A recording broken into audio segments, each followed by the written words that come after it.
Ayan guys, good morning. Mapagpalang araw na naman po sa ating lahat. Ayan po, lilisanin na naman po namin ng bayan ng Kulyon.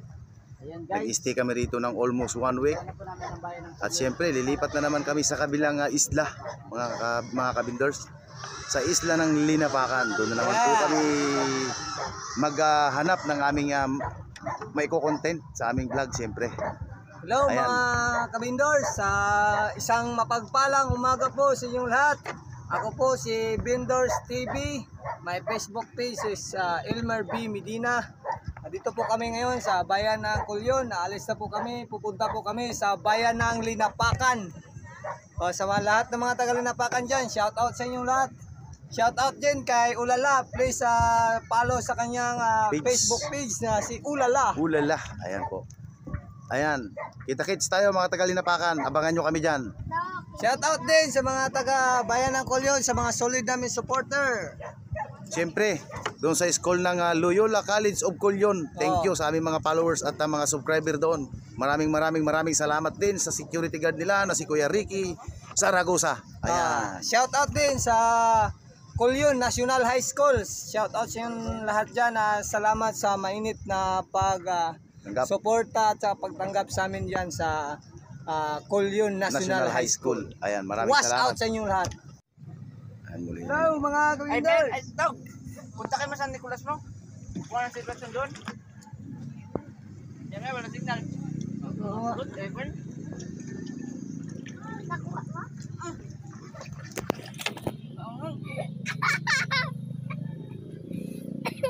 Okay na?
12:43 na po ng tanghali. Ayan, umalis po tayo kanina ng bayan ng Kulyon is 9:20 ata. Nang umalis tayo ng bayan ng Kulyon. Ngayon po ang oras ay 12:43.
Bayan ng Nilabacan, pero lalampasan po muna natin dahil pupunta tayo sa kabilang barangay. Doon po tayo tutuloy sa isang barangay po sa may kung saan may piyestahan. Doon po tayo tutuloy mga kabindors. Babalik po tayo dito sa susunod na araw sa kanilang bayan.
Salamat po. Uy. Salamat po. I heart you, baby. Thank you, baby. I heart you. Come again another day if you fly balloon, you're cry again ha. If you fly balloon, you Balance cry pa, 100 again. lang ma'am. Mga nanay, tatay, bigyan ng karapatan yung mga anak. Si tatay may karapatan tuwing gabi, ang anak naman. Sana yung anak ko. Huwag manghinayang sa pira, kay pira lang yan. Pero kailangan namin pamasahe pauwi sa Kalibo, Aklan. Bigyan ng karapatan ng mga bata para sumaya.